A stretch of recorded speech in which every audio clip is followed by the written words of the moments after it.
Selamat pagi teman-teman kelas IPA.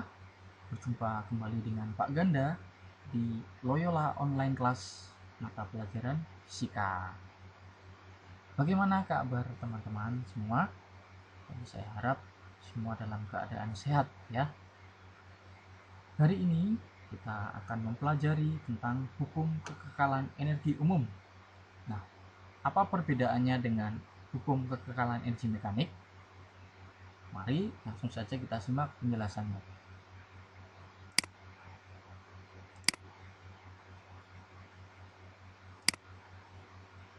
Hukum kekekalan energi mekanik ini adalah jika pada suatu sistem hanya bekerja gaya-gaya dalam yang bersifat konservatif, energi mekanik sistem pada posisi apa saja selalu tetap atau kekal. Nah, secara matematis pernyataan ini dituliskan sebagai energi mekanik akhir sama dengan energi mekanik awal, atau energi potensial akhir ditambah energi kinetik akhir sama dengan energi potensial awal ditambah energi kinetik awal. Nah, pertanyaannya adalah apakah energi mekanik itu selalu kekal? Jawabannya adalah tidak. Mengapa? Karena energi mekanik itu kekal jika pada suatu sistem hanya bekerja gaya-gaya dalam yang bersifat konservatif. Pada sistem itu tidak bekerja gaya non-konservatif, dalam hal ini gaya gesek. Jadi, jika dalam sistem itu bekerja gaya gesek, maka energi mekaniknya itu tidak kekal.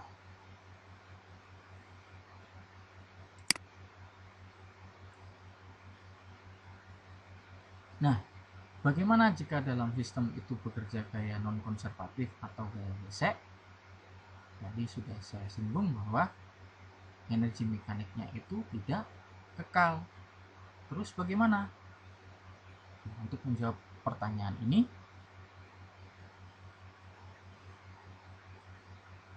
ada satu lagi hukum berkaitan dengan energi yang teman-teman itu sudah sering mendengarnya di SMP.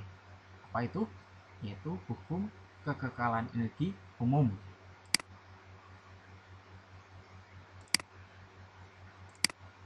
Nah, hukum kekekalan energi umum itu berbunyi bahwa energi tidak dapat dimusnahkan dan tidak dapat diciptakan, tetapi dapat berubah bentuk.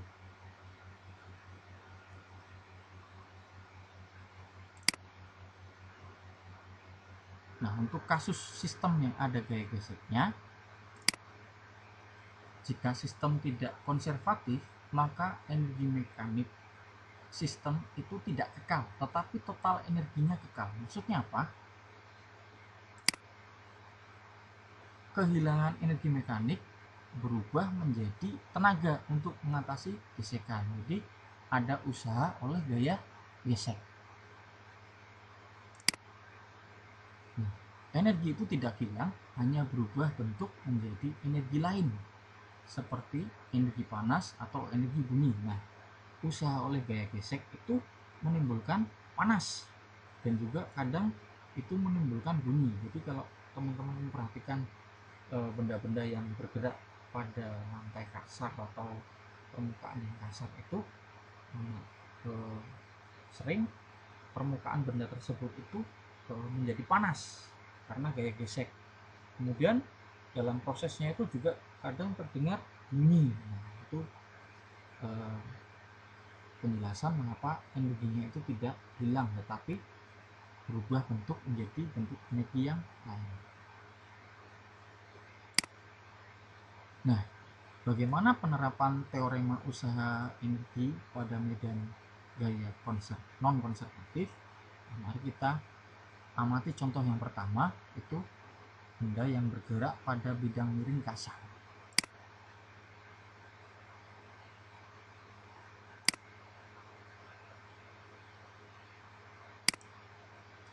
Sebuah balok bermasa M berada di puncak bidang miring kasar, sudut kemiringan θ, tinggi bidang miring H, dan panjang sisi miring S. Balok bergerak dari keadaan diam hingga sampai dasar bidang miring. Berapakah usaha oleh gaya gesek? Nah, untuk menjawab pertanyaan ini, mari kita analisa dulu.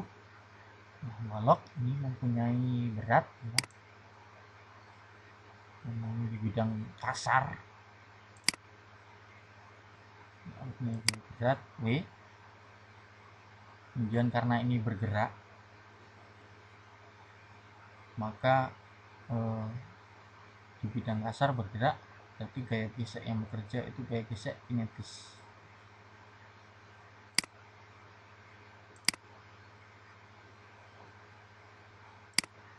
Nah, panjang sisi miringnya itu S, sementara tinggi bidang miringnya itu H. Pada posisi ini, energi mekaniknya adalah pertama, karena dia punya ketinggian, maka dia punya energi potensial. Pada mula-mula dia diam, maka energi kinetiknya itu sama dengan 0.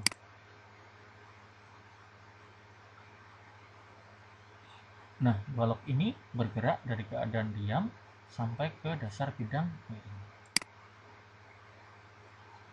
Nah, pada posisi ini, energi mekaniknya adalah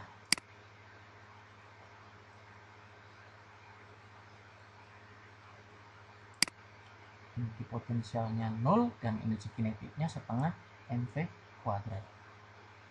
Nah, perhatikan teman-teman, energi mekanik awal ini itu lebih besar daripada energi mekanik akhir yang di sini. Kenapa? Karena sebagian energi mekanik berubah menjadi tenaga untuk mengatasi gesekan. Jadi sepanjang bidang miring kasar tadi itu kan ada gaya gesek kinetis. Nah, sebagian energi mekaniknya itu yang semula-mula penuh berkurang sebagian karena menjadi tenaga untuk mengatasi gesekan. Jadi energi mekanik akhirnya di sini itu tidak sebesar mula-mula. Nah, secara matematika kita bisa menuliskan bahwa energi mekanik awal itu sama dengan energi mekanik akhir ditambah usaha oleh gaya gesek sepanjang proses gerak tadi.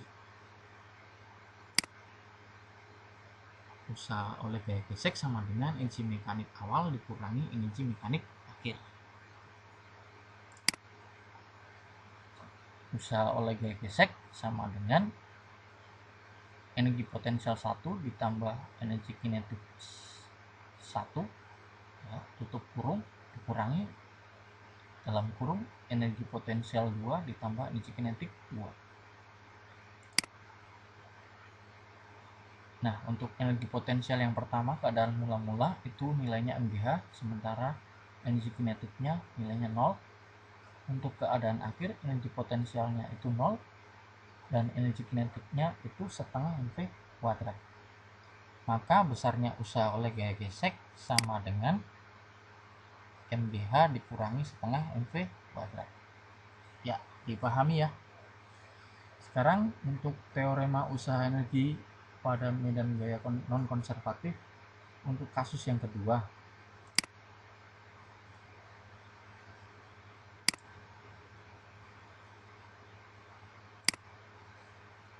Balok yang menumbuk pegas pada lantai kasar. Nah, sebuah balok meluncur pada lantai kasar menumbuk pegas yang terpasang pada dinding. Berapakah usaha oleh gaya geseknya? Kita lihat balok ini meluncur menumbuk pegas pada lantai yang kasar. Kita lihat dulu energi mekanik mula-mulanya. Karena dia bergerak di lantai kasar, maka ada gaya gesek yang bekerja, ada gaya gesek kinetis ya. Untuk energi mekaniknya, energi mekanik di awal, energi potensialnya 0 ya, karena dianggap ketinggiannya itu 0, hanya 0. Kemudian energi kinetiknya itu setengah mv kuadrat. Bergerak, balok bergerak sampai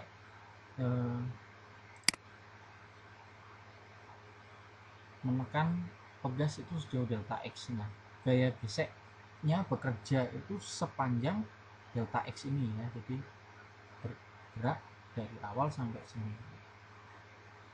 Untuk energi mekanik akhirnya berubah di sini setengah kx kuadrat itu untuk energi potensialnya, sementara energi kinetiknya itu 0.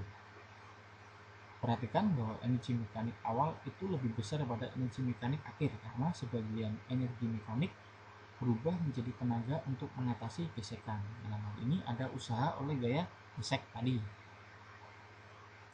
Maka energi mekanik awal sama dengan energi mekanik akhir ditambah usaha oleh gaya gesek, atau usaha oleh gaya gesek sama dengan energi mekanik awal dikurangi energi mekanik akhir.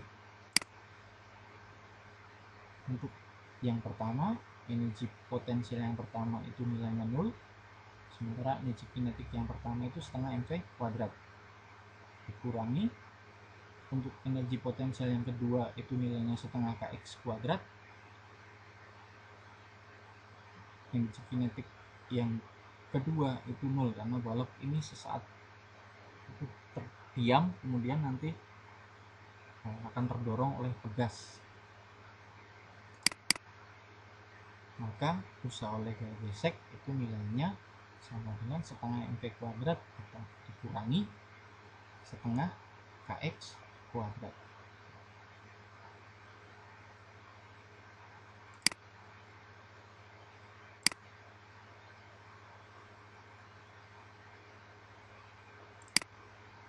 Nah, secara umum teorema kekekalan energi umum itu dapat dituliskan sebagai usaha oleh gaya non-konservatif itu sama dengan energi mekanik awal dikurangi energi mekanik akhir, atau usaha oleh gaya non-konservatif itu sama dengan perubahan energi mekanik, dimana WNK itu adalah usaha oleh gaya non-konservatif dan delta EM itu adalah perubahan energi mekanik. Ya, demikian penjelasan saya mengenai hukum kekekalan energi umum. Terima kasih. Selamat belajar.